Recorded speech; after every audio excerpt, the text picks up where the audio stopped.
'Twas the night before Christmas when all through the house not a creature was stirring, not even a mouse.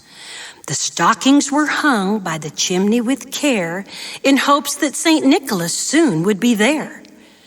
The children were all nestled, all snug in their beds, while visions of sugar plums danced in their heads.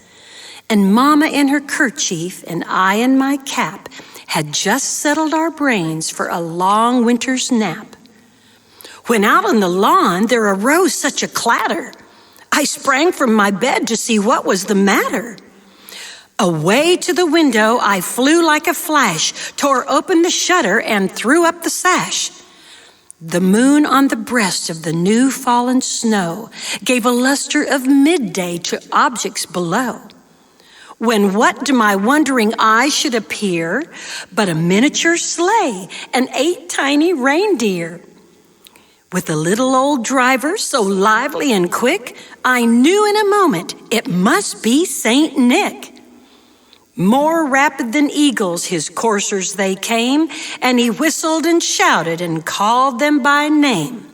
Now Dasher, now Dancer, now Prancer and Vixen, on Comet, on Cupid, on Donder and Blitzen.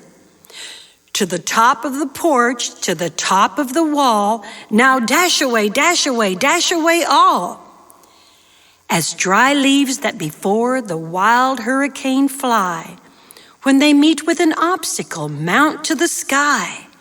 So up to the housetop the coursers they flew, with a sleigh full of toys and St. Nicholas too.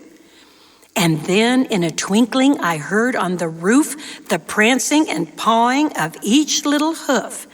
And I drew in my head and was turning around. Down the chimney St. Nicholas came with a bound. He was dressed all in fur from his head to his foot, and his clothes were all tarnished with ashes and soot. A bundle of toys he had flung on his back, and he looked like a peddler just opening his pack. His eyes, how they twinkled, his dimples, how merry. His cheeks were like roses, his nose like a cherry. His droll little mouth was drawn up like a bow, and the beard on his chin was as white as the snow. The stump of a pipe he held tight in his teeth, and the smoke, it encircled his head like a wreath.